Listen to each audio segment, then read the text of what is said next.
자, 이정록 시인의 희망의 거처라는 작품 한번 해설해 보도록 하겠습니다.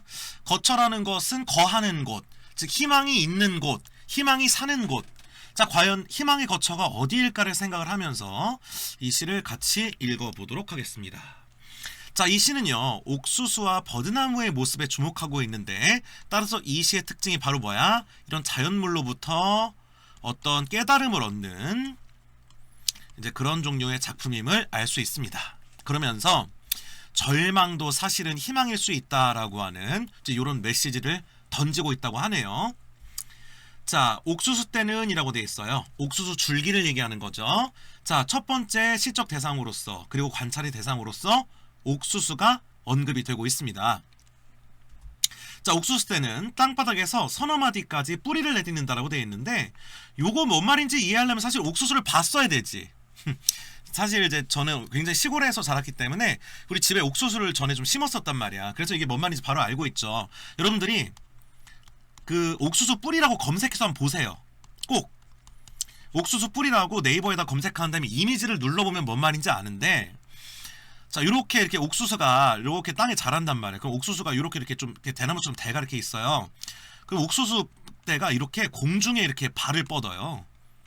이게 뭔 말인지 바로 보시면 알아요. 내가 일부러 지금 사진을 안 보여주는 게 본인들이 한번 검색해서 보라고 얘기를 하는 겁니다. 그래서 이 뿌리가 일반적으로는 이렇게 그 안정적인 곳으로 뻗어 들어가는 게 아니라 허공에다가 이제 뻗는단 말이야. 심지어는 땅에 닿지 못할 그것이 헛발일지라도, 자, 이 헛발 실패 그럴지라도 어쨌든 두려워하지 않고 발가락을 들이민다는 거예요. 알겠어? 자, 지금 우리가 이제 여기서 알 수 있는 것이, 옥수수가 이 자기를 지탱하기 위해서 어떤 실패나 절망을 두려워하는 것이 아니라 일단은 발가락을 들이밀면서 삶을 지탱하려는 굉장히 적극적인 태도를 보이고 있는 그런 자연물이라는 거지. 그러면서 자, 약간 헛방 같은 느낌도 있죠.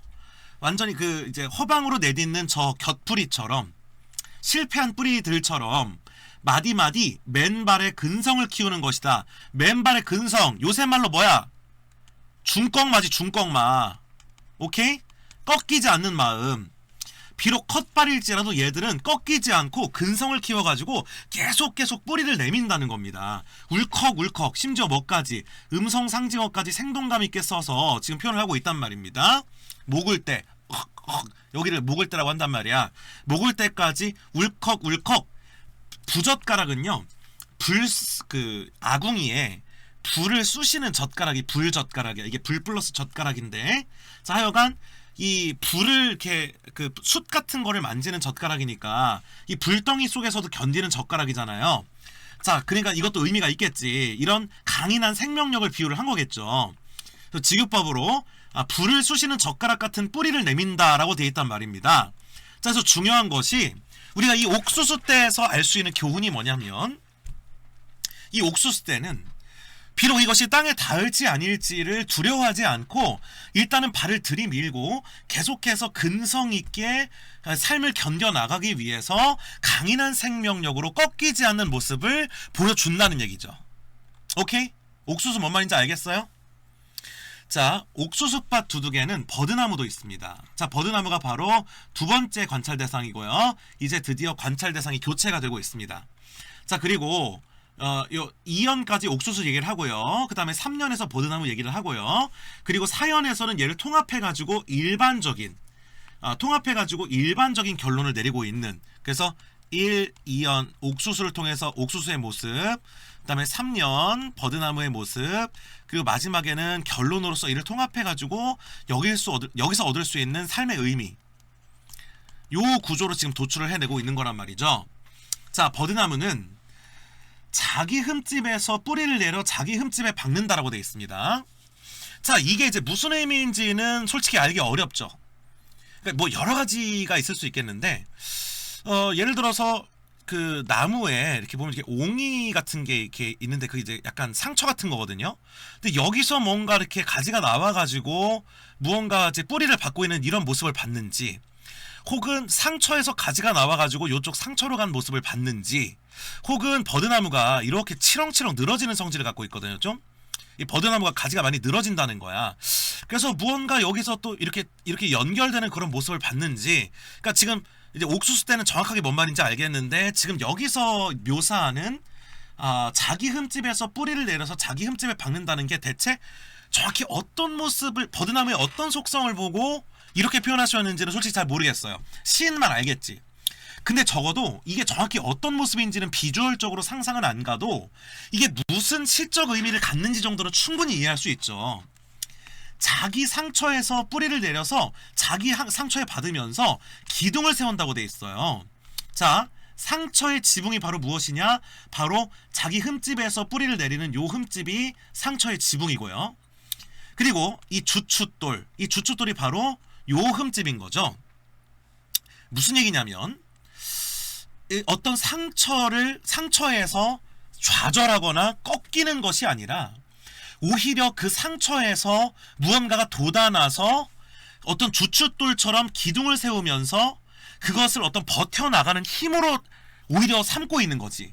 그러니까 이 어떤 상처가 났을 때 이것 때문에 이 나무가 꺾이는 것이 아니라 오히려 여기서 무언가를 내려가지고 견고하게 지탱하는, 뭔가 지탱하는 요런 이미지를 생각하시면 되는 거예요.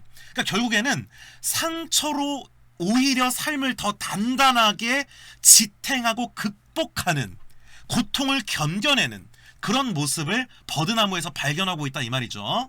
자, 넘어가겠습니다. 생이란 딱 봐도 굉장히 깨달음을 얻은 어떤 의미의 확장이 드러나고 있어요. 결국 생이라는 것은 자기의 상처에서 자기의 버팀목을 꺼내는 것이라고. 시련과 좌절과 절망에서 무너지는 것이 아니라 오히려 그것을 통해서 더 삶을 버틸 수 있는 원동력을 발견해내는 거니까 역설적인 발상이라고 얘기할 수가 있겠죠. 이 상처에서 버팀목을 꺼낸다는 거는 표면적으로 보기에는 논리적으로 말이 안 되는 것처럼 보이지만 역설적이지만 그 안에 삶의 진실이 숨어있죠. 역설법의 특징이죠. 버드나무와 옥수수, 푸른 이파리들이 눈을 맞춘다 라고 돼 있어요. 이 버드나무와 옥수수 모두 꺾이지 않고 버티는 그런 존재들인데 이것들이 서로 눈을 맞춘다고 하면서 그 어떤 생명력을 갖고 있는 존재들끼리 교감하는 모습을 의인화시켜서 보여주고 있습니다. 그래서 하여간 이 시는요, 옥수수에서 느껴지는 이 도전하는 정신과 실패를 두려워하지 않는 그런 근성, 그리고 버드나무에서 발견하는 이 상처를 극복하고 오히려 그것을 딛고 일어서는 힘, 이것을 통해서 어떤 삶의 자세, 어떤 삶의 가치를 어떤 삶의 가치죠? 상처를 통해 희망을 얻는, 그리고 이제 꺾이지 않는 그런 삶의 어떤 의지를 발견하는 이제 그런 종류의 시라고 얘기할 수가 있겠습니다. 여러분들이 이 좀 상징적인 시어가 있으니까 이 시어미 식구의 의미를 잘 정리해 주시면 좋을 것 같습니다. 그럼 여기서 해설 마치도록 하겠습니다.